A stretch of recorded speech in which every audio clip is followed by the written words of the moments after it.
Welcome to PintheQ Productions. If you are interested in the culture of the fire service and keeping tradition alive, you have come to the right place. Now sit back and relax with your brothers and sisters and enjoy the show.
Hey everyone, welcome back to PintheQ Productions. We are in South Carolina at this awesome facility, and we're going to talk to one of the recruits who's from Utah, right? Yes, sir. So, welcome to South Carolina. Thank you. Feels nice out here. Yeah, and especially today. It's like 70 degrees, I think, at the moment. So, good PT weather. Yeah, very good PT weather.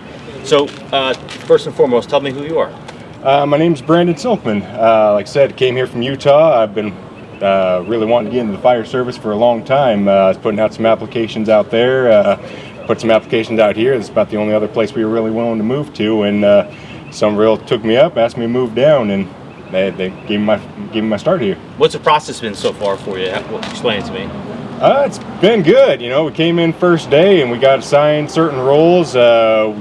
Pretty big class. I think there was about 27 of us when we started. So we had 7 groups and we had 7 team leaders, and they appointed me class leader. And really, it's been hard. They've been really good in terms of keeping us, you know, getting us the tools we need to be prepared when we got here. But it's a mental toll. It's a physical toll. You have to be in shape. They run a tight ship, but they do really good. Yeah, I've noticed they're not playing games, which is good. I mean, if you can't do it here, you're not going to be able to do it on the fire ground. No.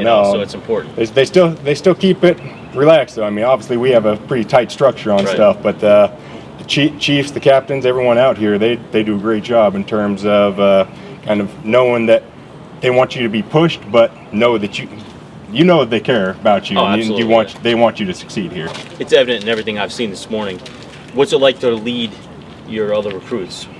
It's good, you know. I'm not gonna lie. That first week, you know, there's some growing pains. Especially this is all new to me too. So, but I've had some background, some different business things. I've never had that many employees underneath me, type of a thing. But everyone stuck to the structure. Everyone had respect, and everyone's been showing everything that they need to. So honestly, it's you know, there's some things that happen here and there, but they make it easy for me. My team leads are fantastic, and really, it's been great so far. How are you? I'm good, sir. How are you? Welcome to the show. Thank you for having me. So, pretty exciting news is today is your very first day as a Summerville firefighter. Sir. Right? So, started in Goose Creek as a volunteer. Goose Creek girl, yes. Came here at the academy day one with everyone else, all the other recruits. But today's a pretty special day because it's your first day as a paid firefighter. It is. It feels overwhelming. You know, Right. It's everything I've ever wished for. So.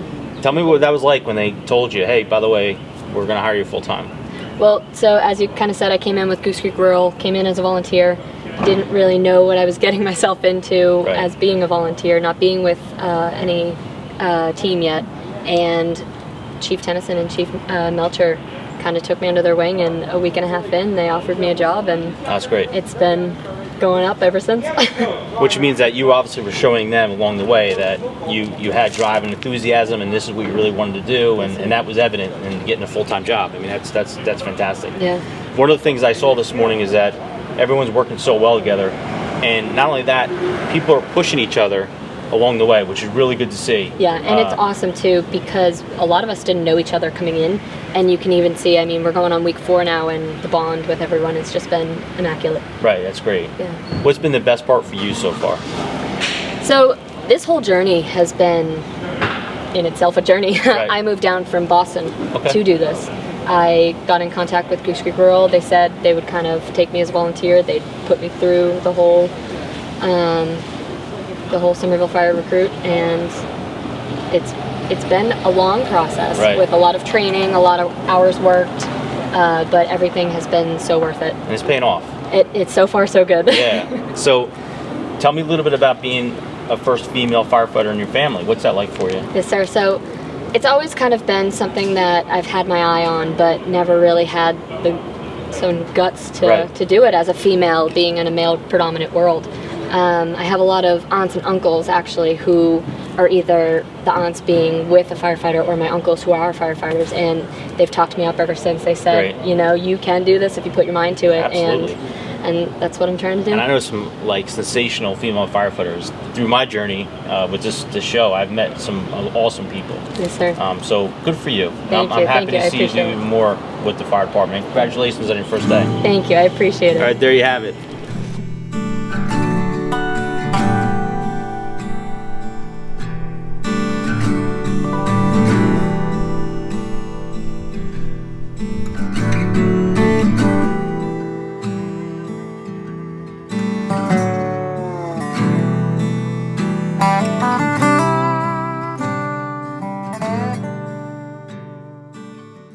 Everyone, welcome back to PintheQ Productions, PintheQ Podcast. We are here on location in South Carolina.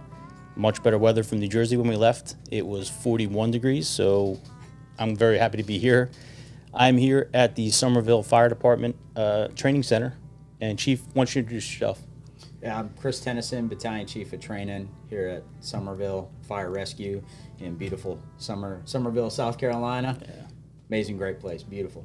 Chief, one of the things I'll mention right from the get-go was being asked to be here, which one I truly appreciate the invitation, but to see the recruits out there with you pushing, but you were leading, you know, and one of the great things we see is when leaders lead from the front, and you were out there humping with them, doing PT, you know, right in the grind with them. I think that is a huge buy-in for recruits to see that their leader, their chief is out there with them. It's a big difference. Yeah, I agree. I think more than anything, it shows the humanistic side of us as leaders. I want them to see me struggle. I want them to see me tired, and I want them to be in positions where they have to push me as well. I think that's very important. So Absolutely. do my best and try to keep the young guys, keep them working and keep them honest, but at the same time, you know, I think it's very important that they see that from me and my instructors. Yeah, and again, I think that really is what is going to lead your recruits to greatness, because they're going to always remember looking back at this academy and saying, hey, my chief is right there with me. Yeah. And I'll tell you, brother, I've been around a little bit in different places, and I've not yet seen that. So I think that's a good thing, that what you're doing, you're out there with them. I'm not saying that there aren't other academies doing that. I'm sure there are. But it was good to see it, you know, with my own eyes today. Yeah. That you're out there with them. So, Chief, I always like to ask, you know, like-minded brothers, how it all started for you in the fire service. So why don't you kind of take me down memory lane for a minute and let me know how this all started. Yeah, so I'm not your typical, you know, I'm not a fourth generation firefighter or anything like that. I knew very little about being a firefighter.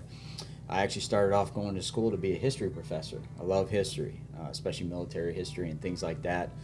My plan in life, I was in ROTC. I I'm the black sheep in the family. Everybody else was military, and so unfortunately, I'm a type 1 diabetic, so that kind of closed the door for me, and decided to go to be a history professor.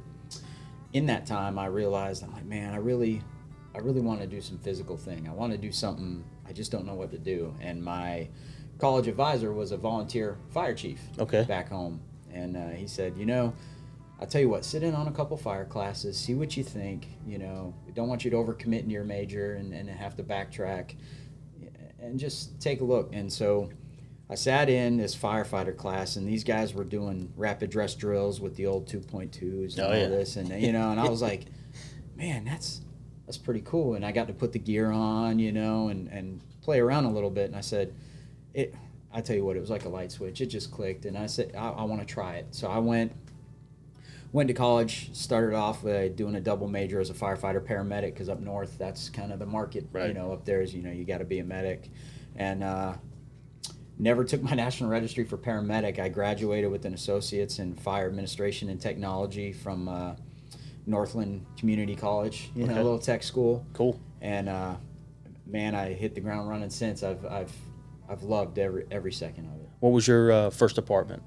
So my first paid department I worked for was St. John's Fire Department down here. It's a Johns Island Fire Department. Oh, Johns Island. Okay, cool. Very cool. Small agency, taught me a lot.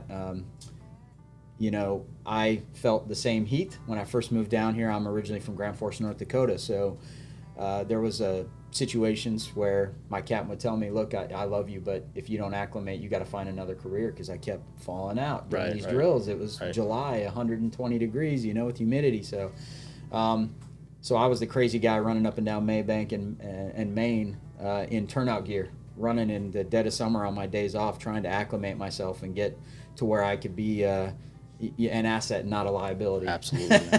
and you you got to push yourself and drive, and sometimes you got to kick your own self in the butt to get you going. Yeah. Good for you, bro. Taught me a lot. Talk to me a little bit about it. And it's especially good talking to you about this, because it's not like you came from a family of firefighters where a lot of that is kind of how it is. And I know you talk about history. Right. You talk about history of the fire service, and that's really what it's been. Right. So guys like you were always fun to talk to, because you're walking right into this blind. Oh, yeah. What was it like once you started to learn a little bit about the culture of fire service and what it meant? Oh man, I loved it, because to me, the old school guys that I was fortunate enough to work under, it really wasn't different than a lot of the stuff that my military family had showed me coming up. Growing up, just respect. Mm-hmm. Be the first one working, be the last one sitting down as the new guy. Like, just really drove that into me, so that when I came to the fire service, I had some adjustment I had to do, but for the most part, I just was really fortunate to have some guys that were really hard on me when I screwed up, but the most important thing was that 5 minutes later they were joking around with me. Absolutely. And you know what I mean? Like, Absolutely, it wasn't, hey, you're a piece of crap. Right. It was, hey, you screwed up, let's learn from it, not do it again, own it, and let's move on. So, brother, how special is it for you to be sitting in this chair today, leading an academy as a battalion chief? It's something I never would have imagined happening, especially, again, when we get a little bit into my career, I'll tell you about the crazy way I ended up here at Summerville, and I'm so thankful. And it's just crazy to see that, I just felt like just yesterday I was coming up, and now I'm the guy that like you said, is leading things. Right. And, but I will tell you one thing, that I've probably learned more since I've been in this position than I have ever taught. And, No kidding. And that's not a cliche saying. That's no crap. That's legit. That's awesome, man. Well, again, because it's still obviously very important to you, the fire service, and it shows everything I've seen here this morning. How much it means to you, and the changes you've made here to make it yours. Your footprint, which is awesome. Chief, take me back to after you leave your first career department. What was your next step? Yeah, so I left St. John's. I took a potential contracting job up north as a civilian contractor. Position closed up, so I ended up moving back down, and ended up working for James Island Fire Department. A great agency. Worked there for about 5 years. Did some part-time with volunteer agencies, Goose Creek Rural Fire Department.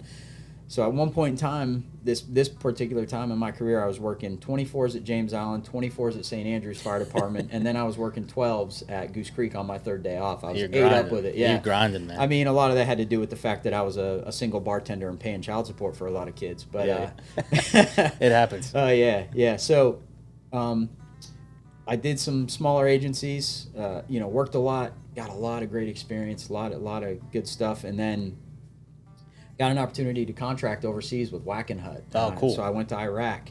I actually lied to go over because I'm a type 1 diabetic. No kidding. Went to a dock in the box. I was good to go. My blood sugar was in check, and here I was hopping a plane going over to Baghdad. So had a great experience over there, contracted out, learned a lot of cool things about wearing battle rattle underneath turnout coats and stuff. It was pretty interesting. And then when I came back, I was blessed enough.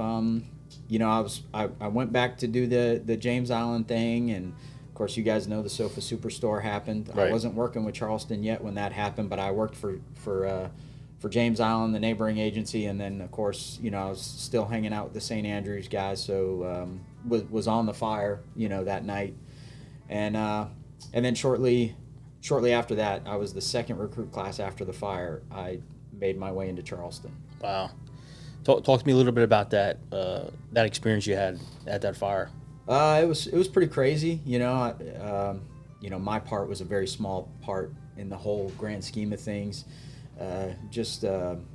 Definitely a gut check. I think. Sure. I knew some of those guys. Of course, Billy Hutchinson. He cut my hair, and Beatty and Suggs. Captain Suggs. He actually retired as a chief. He didn't die in the fire, but that's how I got to know Beatty, and Kelsey and I used to drink together at one of the pubs up the street. So it was definitely a gut check to see if this is what I wanted to do, and how real this job really is. Yeah. Nobody ever thinks about it until Right. it hits right in your backyard, and it. I hate to say it, it pisses me off that a lot of organizations around here still kind of operate pre-fire and knowing it happened. So, yeah. I always say you have to use these terrible incidents to learn from as best you can, and you never want to, Monday morning quarterback and that type of thing. But I think in a fire service, if we take a step back and look at the entire incident and see how we can change things for us, that's a big thing. Yeah.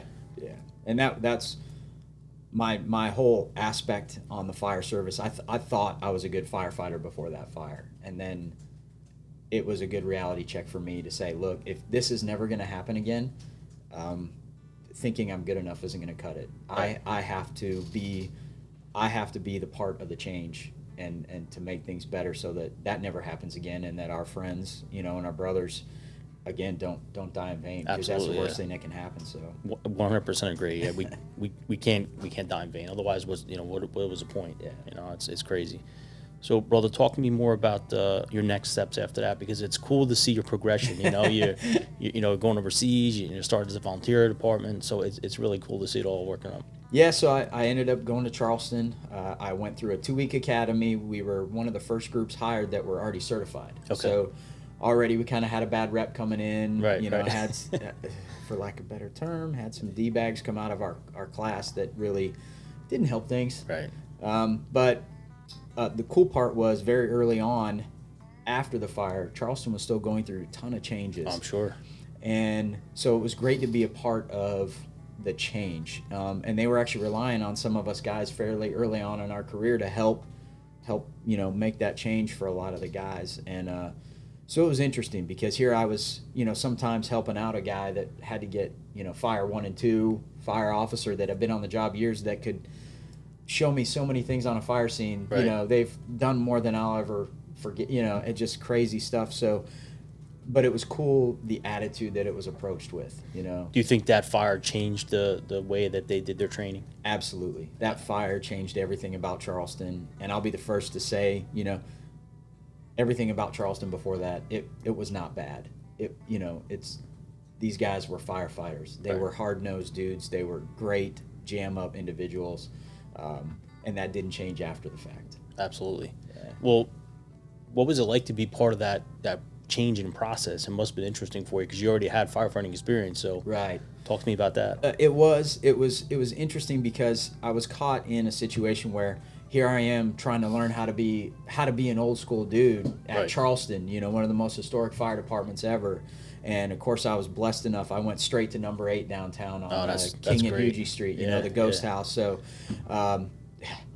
it was just such an awesome experience, overwhelming. But it was interesting for me because I had to make sure I didn't overstep anything and It's a tough situation you're in, man. try to Very learn unique. to be a new guy, but Yeah. also say, hey, look, we've used 5-inch for a long time. Let's, And then how many of those guys are gonna, what are you talking about, kid? You just started here. Yeah, exactly. It's a very difficult Exactly. balance, man. Definitely. Yeah.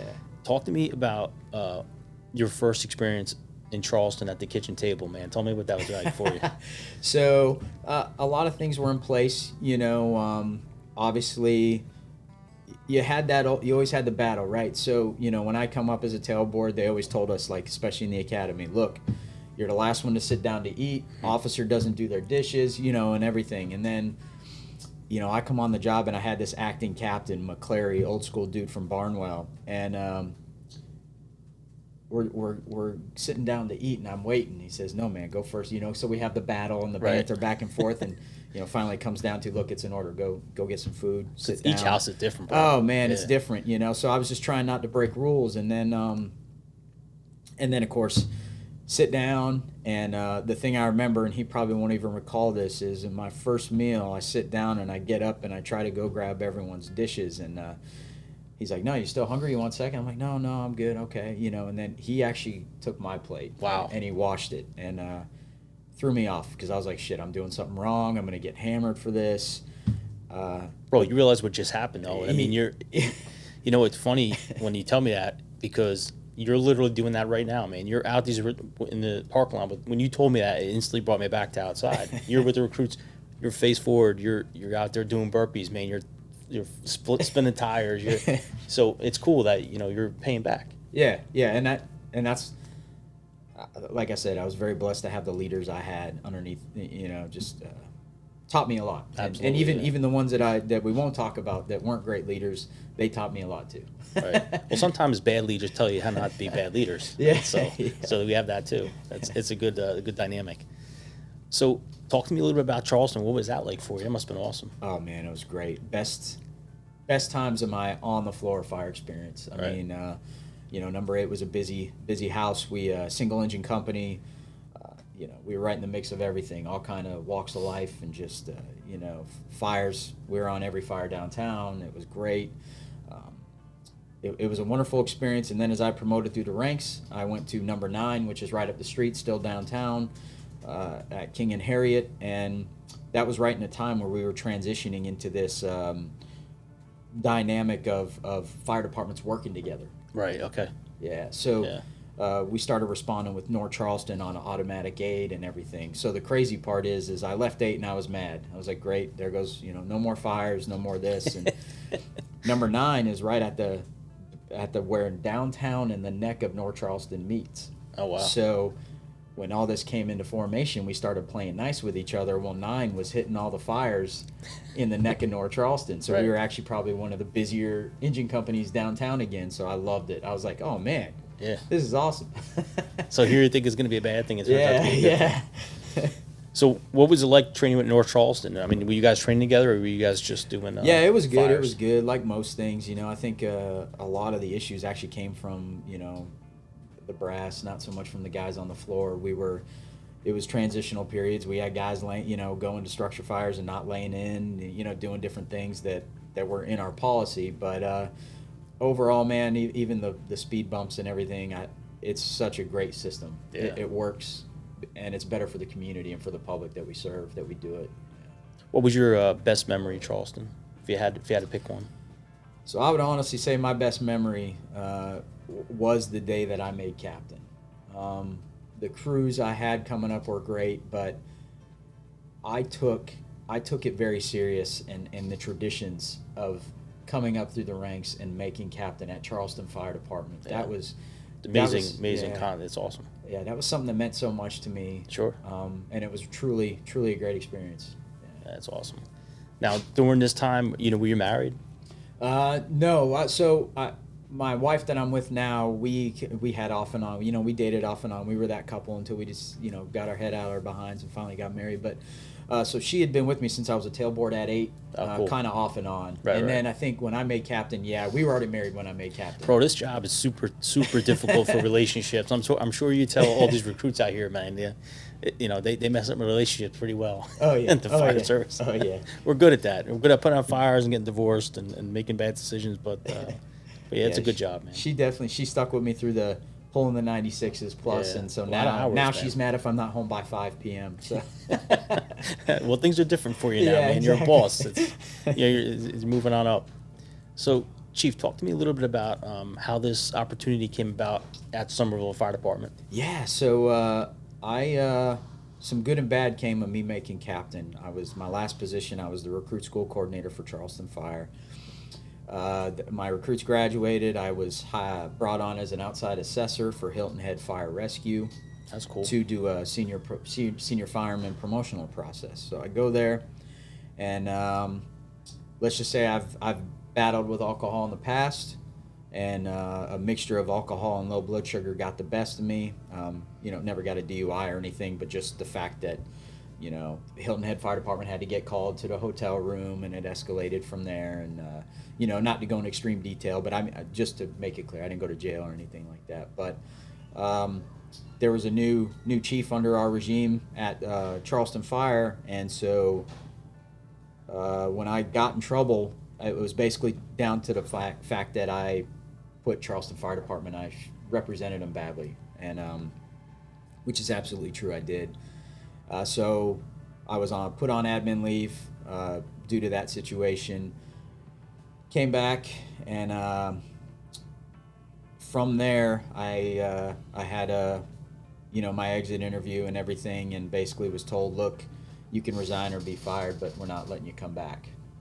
And I felt at the time, of course, I was angry, knee-jerk reaction, and I put blood, sweat, and tears into that department. Never had a negative write-up. That's exactly what I'm thinking the whole time. Man, what a tough situation, man. Yeah, it was bad, and at first, I was that guy that blamed the department, but I can say I honestly learned a lot from that situation of don't put your fate in someone else's hands. Just do the right thing and stay out of that situation. And one thing I'll tell you about that is it was hard, so I of course fought it at first. Didn't work out well for me, so then I had actually thought about leaving the fire service. And the thing that got me the most, it was nothing that Charleston Fire Department could ever do to me or anything. It was, coming home and basically, having to tell my daughter, hey, man, we can't do as many skating lessons, or just the home life. Right. I felt like such a piece of crap because I let my family down. My wife, it was a bad spot for me. Yeah.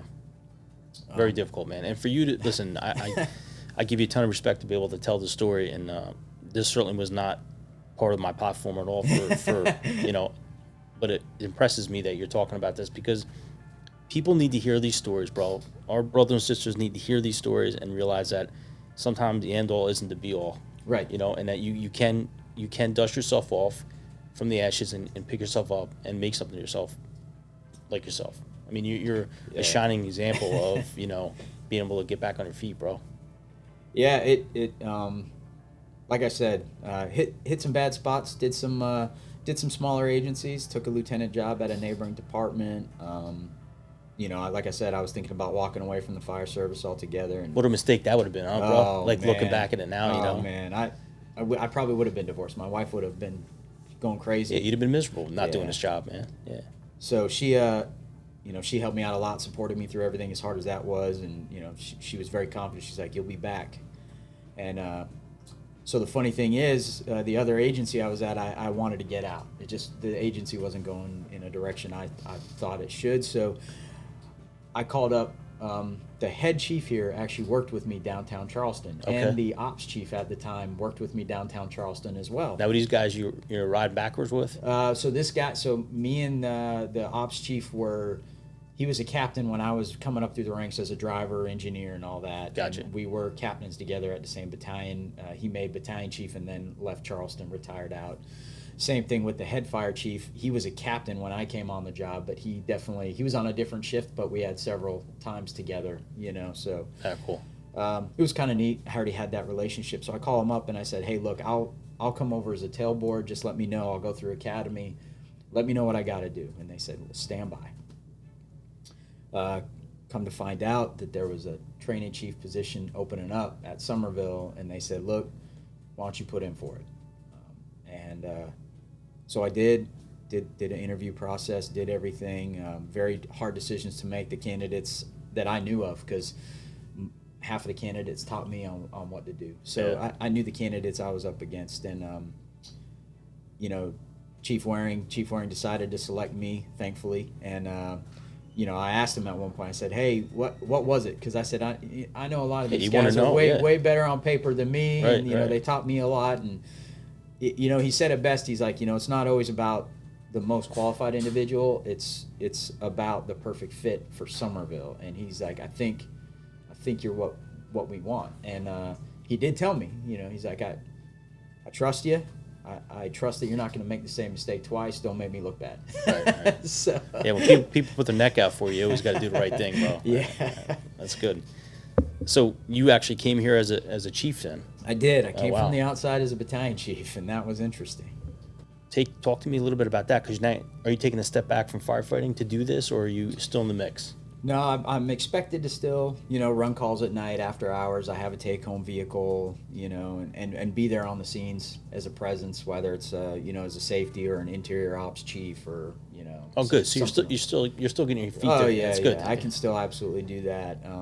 You go to as many as I can, That's awesome. So you have Yeah. the best of both worlds, really. Absolutely, absolutely. So talk to me about what it is that compelled you to come here and what training means to you. Yeah, so what compelled me to come here was the leadership that was already here and the respect that I had for them just from working together, at our previous agency at Charleston. And I just knew the direction that Summerville was going. And I like to tell people Summerville's like the diamond in the rough. Chief Varela, he calls it, the land of milk and honey. It's an amazing organization that everyone is continually talking about the leadership here involving Chief Waring and the direction that he's taking the agency. I'll tell you, the few days I've been here, I've visited 3 stations in Summerville, and I'm telling you, that whole Southern hospitality is no joke, because not only was I welcomed with open arms, but I mean, just stories and a lot of bros and stuff like that. It was good, man. Yeah. It really made me feel, because I go to certain places and you know how it is, bro. We're all type A. Right. So you meet someone for the first time, you're always gonna be a little standoffish until you prove yourself or they prove themselves. But for me, what I saw here was that it was not like that. You walked in and there was like, hey, bro, welcome. It was Yeah. awesome. And even one of the guys I spoke to at Station 2 said to me, hey, man, I'm from Boston.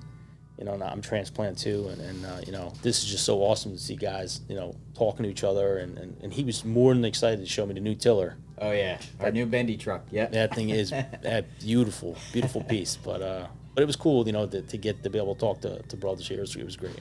Yeah. Yeah. So obviously that's something that I'm sure you're happy to hear that too, as a chief, that these guys are out there just killing it. Oh yeah, absolutely. That's one thing I can say. Our leadership takes it serious. That all the guys and gals on the floor are a direct reflection of us. So when things go great, we love hearing it. We want to celebrate it, and when they go bad, we got to fix it. So when you're here now and you're with these recruits, and like I mentioned already on the show, that you're literally in with them. You're in the grind. Talk to me about what your focus is here for training for these recruits. What do you want to see? Yeah, so, and it's funny you say that. I actually just saw an article that came out, I believe, Fire Engineering, talking about how are we teaching our recruits and are they the right way and everything. And so I want to start off by saying that the biggest thing, my goal to show recruits, is how to be good people, how to be good individuals and not be the D-bags in the fire service. The training comes. We can teach anybody to pull lines. We can teach anybody to throw ladders and do that stuff. My focus is,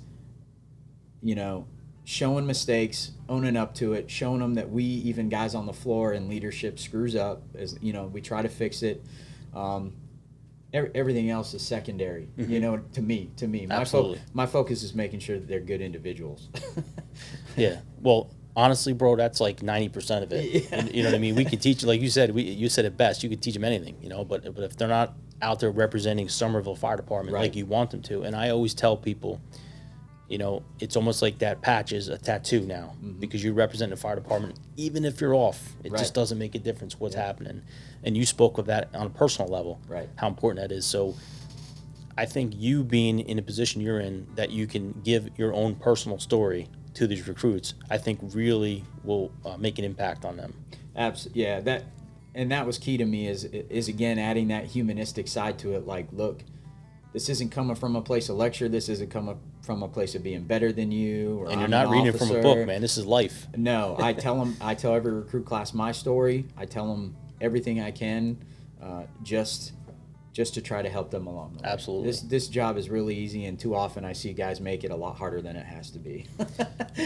Brother, if I had to ask you, is there one person in your life that comes to mind when you look at your success in the fire service, or are there multiple people you think of? It's a tough question. It is, and I have to say there isn't one set individual. I mean, I could obviously say my father. My father overcame a lot, you know, coming up. You know, he sticks out the most, but I truly, again, with my cliche sayings here, you know, you have so many others to blame for your success and give credit to, and you only have yourself to blame for failure. I try to live that, and I will tell you, every encounter I've had has led me to where I'm at now. That's every awesome. individual I've encountered. It's Yeah. just So you're taking a little bit from everybody, bro. absolutely, And I try to do that. and that's what you're I know basically that sounds telling us. cheesy, It but doesn't sound cheesy. It actually doesn't sound cheesy. It's 100% true, and I like that you're saying that because it's true. Yeah. You know, what's your long-term goal here, bro? Like if someone were to come to you and say, "What's the long-term goal here at the academy? What do you want to see? What is it?" I want to see the changes continue to be made. We've progressed a lot. Not that it was bad before I got here, but I just obviously came in with a different vision. So continuing on with the vision that I have of building great firefighters and building a great instructor cadre. Long-term goal for me, of course, is I feel training is one of those positions that, as much as I try to keep up with current tactics, and of course my body's slowly breaking down as we speak, I feel like a training officer position should probably be changed every 5 to 8 years, give or take. So my goal is to get it as solid foundation that as I can, and then move up. I want to retire an ops chief. So Good for you, bro. That's a good vision, and it's good because I think, you know, like you said, when you have change in training, it's good because it mixes it up a little bit. Yeah. You don't get stagnant.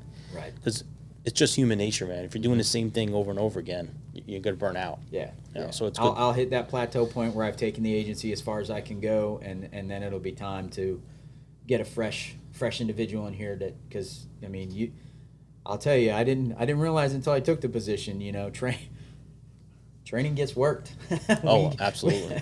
It's a mental game too. It is, yeah. You know, it definitely is a you mental can game. easily get mentally fried. I remember always hearing guys, you know, dwindling down, and I'm hitting my 4th year here as a training officer, and I'm fighting it hard, you know, trying not to mentally or just hit that plateau. I'm still trying to keep it rising, but, you know. Well, PT's helping. Yeah. That'll ground you quick. Every training guy I've ever spoke to about, you know, whether they're a chief, someone that hires you as a battalion chief, or even a lieutenant or a grunt, when I talk to them about training, there's always that one thing that sticks with them, like that, you know, maybe it was the Charleston 9, maybe it was something else in your life. Is there that one thing for you that just sticks in you like a knife about training, something you want to get across to these guys? Yeah, absolutely. There's 2 things. One thing was the Sofa Superstore fire. That, again, put a spark in me that just, I knew I had to be better. And the way to be better was to not look at training how I used to, which brings up my second point is I remember being the guy on the floor and always remembering just doing the crap talking about, you know, training, or like, hey man, dang, you know, we got to go do this training. I want to work out. I want to do this, you know, back in the days when I was a pretty boy. So I remember being that guy. And now that I'm here in this chair, I have an even more found respect for the training and what goes on, right? And just the constant grind and the drive to never stop, no matter what. So I think both of those have instilled in me not only a respect, but also the hard knock tragedy of you got to be better and you got to make everyone else better, or else these guys died for nothing. And that's kind of what I try to do. 100%, bro. Last question I'll ask you before you're off the seat is, what's it like for you to be teaching at the academy as a chief and then seeing these recruits now, firefighters on the fire ground, because of what you taught them and what your, all your instructors here at the academy that are giving their blood, sweat, and tears, because obviously it's not just you, it's these guys too. They're all here humping for you. What's it like for you? I love it. Especially now in the last few years, I see the guys that we put everything into, they're actually moving up pretty quick. And That's awesome. Not that that the guys on the floor are bad, but these guys are out here and they took something from the academy. They took that drive. Right. Our actual mission statement says future leaders of the fire service. We want them to say that every morning, because you're not just going to be firefighters. Right. If you're going to graduate, I want to instill in you that you are the future leaders. You're what's going to run the show. So, and these guys are taking it to heart. It's great, man. They live it every day, and that's what I love seeing. I love getting, the random text. I'm not one for recognition, but, I get the text like, hey, Chief, we had a fire. It was blacked out. What you showed us, that worked. It was great, just the small stuff like that I love. Bro, those things right there, that's more than any kind of money you'll ever get in your life. Those, that's huge. Those texts, it's a text message, but it means so much. Yeah. It makes you realize that everything you're doing here is for a reason. Right. Chief, I really appreciate you coming on the show. It meant a lot. It was really cool to be invited to your facility, see what was going on, getting a firsthand look. I got to talk to some recruits. You guys are going to see that as well. But again, I appreciate it very much. Hey, thank you. Glad to help, and it's an honor. I appreciate you doing this for us. It's amazing. Of course, and I'll definitely be back, because it feels like home. It's a great place to be. So before I let you go, bro, I do have some things here for you. I mean, everyone that comes on the show will get our patch. So you now have our patch. Oh yeah, I'm gonna put that up on the. That's wall awesome, there. bro. Yeah, I was thinking the same thing. And then of course, all firefighters love decals. So Can't have enough stickers. That's awesome. So there you go, ladies and gentlemen. Thank you so much for popping in and seeing another episode here at PintheQ Productions, PintheQ Podcast. You'll be able to see this obviously on YouTube and also on our platform for our podcast show. Be safe and take care of each other.